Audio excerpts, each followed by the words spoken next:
श्री शिवाय नमस्तुभ्यम। भौम प्रदोष व्रत का यह शुभ अवसर मंगल देव की कृपा और भगवान शिव के आशीर्वाद को प्राप्त करने का एक उत्तम साधन है। यह व्रत समस्त ऋण, रोग और कष्टों को हरने वाला है। श्रद्धा और भक्ति से की गई भगवान शिव की पूजा न केवल मनोकामनाओं को पूर्ण करती है, बल्कि जीवन में शांति, समृद्धि और सुख शांति का भी संचार करती है। इसलिए हमें मंगल देव और भगवान शिव की कृपा से जुड़े इस पावन व्रत की एक प्राचीन कथा जरूर सुननी चाहिए। प्राचीन काल की बात है। अवंती नगर में धर्मनिष्ठ राजा चंद्रसेन राज्य करते थे। वे भगवान शिव के भक्त थे और प्रत्येक प्रदोष व्रत में भगवान शंकर का विधि विधान से पूजन करते थे। लेकिन उनका पुत्र वीरसेन बाल्यावस्था से ही गंभीर रोग से ग्रस्त हो गया। वैद्य और तांत्रिकों ने हर उपाय किए, पर कोई लाभ नहीं हुआ। राजमहल में निराशा का वातावरण था। एक दिन महर्षि वशिष्ठ राजमहल में पधारे। राजा ने दुख व्यक्त किया। तब महर्षि ने ध्यान लगाकर बताया, राजन, आपके पुत्र पर मंगल ग्रह का भयंकर प्रकोप है। केवल भौम प्रदोष व्रत और भगवान शिव की पूजा अर्चना से ही यह संकट टल सकता है। राजा चंद्रसेन ने तुरंत भौम प्रदोष व्रत का संकल्प लिया। संध्या समय उन्होंने विधि विधान से भगवान शिव की पूजा की। फिर मंगलवार और त्रयोदशी तिथि का शुभ संयोग आने पर भौम प्रदोष व्रत का अनुष्ठान किया। रात में शिव तांडव स्तोत्र का पाठ भी किया। रात्रि के अंतिम पहर में भगवान शिव ने राजा को स्वप्न में दर्शन दिए। भगवान शिव के साथ मंगल देव भी विराजमान थे। भगवान शिव ने कहा, हे राजन, तुमने सच्ची श्रद्धा से व्रत किया है, इसलिए मंगल ग्रह के दोष का प्रभाव समाप्त होता है। अब तुम्हारा पुत्र स्वस्थ होगा। मंगल देव ने भी आशीर्वाद देते हुए राजा से कहा, जो कोई भौम प्रदोष व्रत के दिन भगवान शिव की पूजा करेगा, वह मेरे कुप्रभाव से मुक्त रहेगा। यह व्रत ऋण, रोग और समस्त कष्टों का नाश करने वाला होगा। और फिर राजा के जीवन में चमत्कार हुआ। अगले ही दिन राजकुमार वीरसेन का रोग समाप्त हो गया। उसके चेहरे पर नई ऊर्जा और तेज आ गया। यह देखकर पूरी नगरी में भगवान शिव और मंगल देव की जय जयकार गूंज उठी। तभी से भौम प्रदोष व्रत को विशेष रूप से मंगल दोष निवारण के लिए श्रेष्ठ माना जाने लगा। भक्त शिव जी को समर्पित प्रदोष व्रत रखते हैं, उन पर सदैव भगवान की मंगलकारी कृपा बनी रहती है।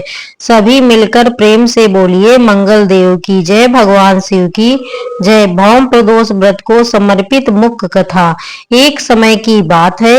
एक नगर में एक वृद्धा रहा करती थी। उनका एक ही पुत्र था। वृद्ध हनुमान जी की बड़ी सच्ची भक्त थी। हनुमान जी पर उनकी गहरी आस्था थी। हर मंगलवार को नियम पूर्वक व्रत रखकर वह वृद्धा हनुमान जी की आराधना किया करती थी। एक बार हनुमान जी ने अपनी उस वृद्ध महिला भक्त की श्रद्धा की परीक्षा करने का विचार किया। तब हनुमान जी एक साधु का वेश धारण करके वृद्धा के घर गए, पर पुकारने लगे, और कोई हनुमान भक्त जो हमारी इच्छा पूर्ण करे। आवाज उन वृद्धा के कानों में पड़ी। पुकार सुनकर वृद्धा जल्दी से जल्दी दौड़ी दौड़ी आई और साधु महाराज को देखा तो उन्हें हाथ जोड़कर प्रणाम करके बोली, आज्ञा दीजिए महाराज। हनुमान वेशधारी साधु बोले, मैं भूखा हूँ, भोजन करूंगा, आप थोड़ी जमीन लीप दो। साधु की बात सुनकर वृद्धा दुविधा में पड़ गई, इसीलिए हाथ जोड़कर बोली, महाराज, लीपने और मिट्टी खोदने के अलावा आप कोई दूसरी आज्ञा दे दीजिए, वह आज्ञा मैं अवश्य पूर्ण करूंगी। तब साधु ने 3 बार वृद्धा से प्रतिज्ञा करवाई और प्रतिज्ञा कराने के बाद कहा, जा तू अपने बेटे को बुला ला, मैं उसकी पीठ पर आग जलाकर भोजन पकाऊंगा। साधु की बात सुनकर ही वृद्धा तो घबरा गई, परंतु वह प्रतिज्ञा कर चुकी थी, इसलिए वह नियमबद्ध थी। अब उसने अपने पुत्र को बुलाया और साधु महाराज को सौंप दिया। वेशधारी साधु हनुमान जी ने वृद्धा के हाथों से ही उसके पुत्र के पेट के बल लिटा दिया और पीठ पर आग जलवाई। जलती देखकर वह वृद्धा बड़े दुख में मन से अपने घर के भीतर चली गई। इधर भोजन बनाकर साधु ने वृद्धा को बुलाकर कहा, आइए माताजी, भोजन बन गया है, अपने पुत्र को भी पुकारो ताकि वह भी आकर भोजन लगा ले। साधु महाराज की बात सुनकर दुखी वृद्धा, जो मन ही मन हनुमान जी को याद कर रही थी, वह कहने लगी, हे साधु महाराज, मेरे पुत्र का नाम लेकर आप मुझे और संकट मत दीजिए। अभी अभी तो आपने मेरे पुत्र की पीठ पर आग जलाकर भोजन बनाया है। लेकिन साधु महाराज नहीं माने और वृद्धा से बार बार अपने पुत्र को आवाज लगाने की बात कहने लगे। तब वृद्धा ने साधु महाराज की बात मानकर अपने पुत्र को आवाज लगाई। तब देखते ही देखते वृद्धा का वह पुत्र, जो घर के बाहर ही खेल रहा था, माँ की आवाज सुनकर दौड़ा दौड़ा अपनी माँ के पास आ गया। अपने पुत्र को जीवित देखकर वृद्धा को बड़ा आश्चर्य हुआ और यह सब चमत्कार देखकर वह साधु महाराज के चरणों में गिर पड़ी। तब हनुमान जी अपने वास्तविक रूप में प्रकट हुए और वृद्धा को भक्ति का आशीर्वाद दिया। बजरंग बली हनुमान जी की कृपा से वृद्धा को उनका पुत्र वापस मिल गया और वृद्धा के जीवन में जो भी दुख थे वह सब बजरंग बली की कृपा से दूर हो गए। प्रेम से बोलिए बजरंग बली हनुमान जी की जय, भोलेनाथ जी की जय। 9 ग्रहों की कथा। ज्योतिष शास्त्र में 9 ग्रहों को बहुत ही महत्वपूर्ण माना जाता है, क्योंकि इन्हीं 9 ग्रहों की चाल के कारण सभी राशियों के जीवन पर सकारात्मक या नकारात्मक प्रभाव पड़ते हैं। लेकिन कथा सुनाने से पहले आपको 9 ग्रहों की कथा। एक बार की बात है, किसी गांव में एक भाई बहन रहते थे। बहन का विवाह हो चुका था, तो एक दिन भाई अपनी बहन से मिलने के लिए अपनी ससुराल जा रहा था। रास्ते में भाई को एक सांप मिला और कहने लगा, मैं तुम्हें डस लूंगा। भाई बोला, हे नाग देवता, मैंने ऐसा कौन सा अपराध किया जो आप मुझे डसेंगे? आप मुझे क्यों डसना चाहते हो? तब वह सांप बोला, तुम्हारे 9 ग्रहों की दशा अच्छी नहीं है, इसलिए मैं तुम्हें डस लूंगा।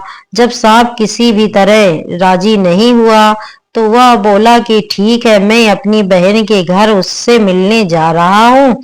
जब मैं वापस आऊंगा तब तुम मुझे डस लेना। सांप बोला, क्या पता तुम वापस आते समय इस रास्ते से आओ या ना आओ, मैं तो तुम्हें अभी डसता हूँ। तब वह लड़का बोला कि ठीक है, तुम ऐसा करो, मेरे इस थैले में बैठ जाओ, जब मैं अपनी बहन से मिलकर वापस जाऊंगा तब तुम मुझे डस लेना। सांप ने उसकी बात मान ली और थैले में बैठ गया। उस लड़के ने ऊपर से बेल पत्र ढक दिए ताकि वह किसी को दिखाई ना दे और फिर अपनी बहन के घर पहुंच गया। बहन उस समय 9 ग्रहों की कहानी कह रही थी। उसने भाई को आया हुआ देखकर भाई से कहा कि भाई तुम बैठो, मैं पहले 9 ग्रहों की कहानी कह लूं, तुम बैठो और मेरी कहानी भी सुनो। बहन ने कहानी कही, भाई ने कहानी सुनी। जीवों की, जानवर की, हाथी की, घोड़े की, कुत्ते की, बिल्ली की, भाई की, बहन की, घर से धनी की बेटी, जवाई की, देवरानी जिठानी की, सास बहू की, संग की, सहेली की, सबके ग्रह शांत हो जाएं, घर चले 8 पग आदमी चले 4 पग, सांप बिच्छू भौरे सब आग में जले। ऐसे भाई को कहानी सुनाकर बहन खड़ी हो गई और भाई के पास रखे थैले को देखकर भाई से बोली, भाई थैले में क्या लाए हो? इससे पहले कि भाई कुछ कहता उसने वह थैला उठाया और घर के अंदर ले गई। थैला खोलकर देखा तो बेलपत्र, केले और संतरे बन गए और सांप एक चमचमाता हुआ हार बन गया। जब हार पहनकर वह बहन भाई बाहर आई तो बहन के गले में चमचमाता हार देखकर भाई बोला, बहन इतनी कीमती हार तुम कहाँ से लाई हो? बहन बोली, भाई तुम ही तो लाए हो मेरे लिए। थैले में केले संतरे के साथ हार भी तो था। भाई ने सुना तो हैरान रह गया और बोला, बहन इसमें हार नहीं बल्कि मेरी मृत्यु का सामान था। ऐसा कहकर उसने सारी बात अपनी बहन को बताई और फिर कहने लगा, बहन यह मैं तेरे ही 9 ग्रहों की कहानी का प्रभाव है। जो वह सांप हार बन गया, अब यह हार तू ही रख ले। कुछ दिनों के बाद बहन के घर रहने के बाद जब भाई वापस चलने लगा तो बहन बोली, भाई तुम्हारे 9 ग्रहों की दशा लगी है, तुम घर जाकर भाभी से कहना कि वह 9 ग्रहों की कहानी कहे। ऐसा कहकर उसने अपने भाई को विदा किया। भाई जब अपने घर पहुंचा और जाकर अपनी पत्नी से बोला कि सुनो, हमारे 9 ग्रहों की दशा अच्छी नहीं है, हम 9 ग्रह की कहानी रोज कहा करेंगे। मैं कहूंगा और तुम सुनना, तुम कहोगी मैं सुनूंगा। फिर बोला, जाओ तुम एक लोटा जल लेकर आओ, साथ में चावल चीनी के दाने भी लेकर आओ। उसकी पत्नी सारी सामग्री ले आई। कहानी कही जीव की, जानवर की, हाथी की, घोड़े की, कुत्ते की, बिल्ली की, देवरानी जिठानी की, सास ससुर की, घर के धनी की बेटी, जवाई की, भाई बहन की, सबके 9 ग्रह शांत हो जाए। घर चले 8 पग, आदमी चले 4 पग, सांप बिच्छू भौरे सब आग में जल जाए। सभी 9 ग्रहों को नमस्कार है। जैसे 9 ग्रहों की दशा भाई की उतरी वैसे ही इस कहानी को कहते, सुनते और हुकार भरते सबकी उतरे। सब पर 9 ग्रहों की कृपा बनी रहे। इस प्रकार 9 ग्रह देवता आपने भाई बहन की रक्षा की, उसी प्रकार सभी की रक्षा कीजिएगा। बोलिए 9 ग्रह देवताओं की जय। भाई भगवान भोले शिव की जय। माता पार्वती की जय। देवी देवताओं की जय।